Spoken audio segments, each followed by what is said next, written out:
Okay, let's graph a cotangent function. This is very similar to the idea that we had for graphing a tangent function. So first thing, find two consecutive asymptotes. So our formulas here are going to be b of t is equal to 0 and b of t is equal to pi. Again, finding our x-intercept, that's a midpoint between our asymptote. So midpoint of asymptotes. Find a point on each side of the x-intercept and sketch one period. This time we're going to go down A on the right of the midpoint. And we're going to go up A on the left of the midpoint.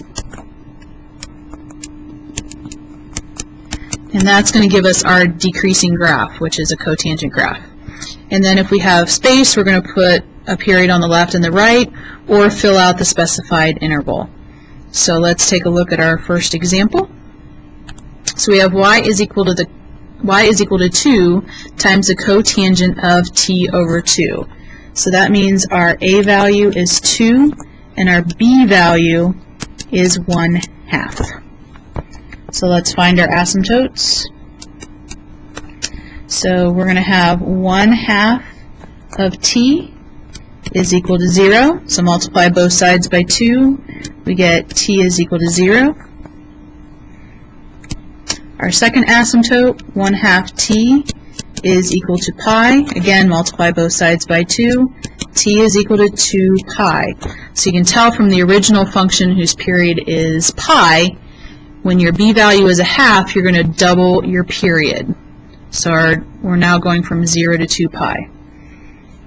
Let's just go ahead and find our midpoint. Well, midpoint between 0 and 2 pi is pi. So our x-intercept is going to be pi 0. And then to find two other points, well, let's sketch all this information on the graph first, and then it'll be easier to find those points. Okay. So let's put in our scale.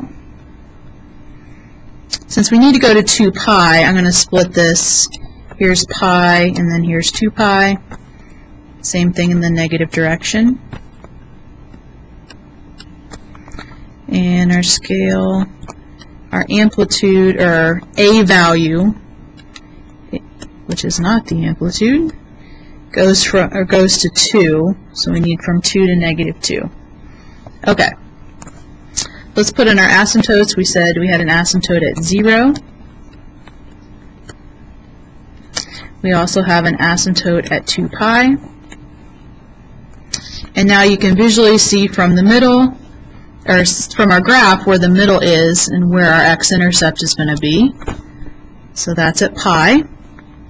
Now this time, when we go over to the right, we're going to go down our a value, which will be negative 2.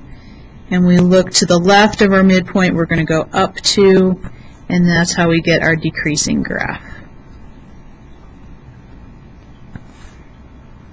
Okay, let's go ahead, since we have the other half of the graph, let's just go ahead and put in another period.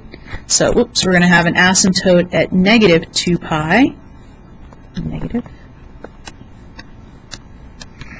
Our midpoint is going to be at negative pi. When we go to the right, we'll go down 2.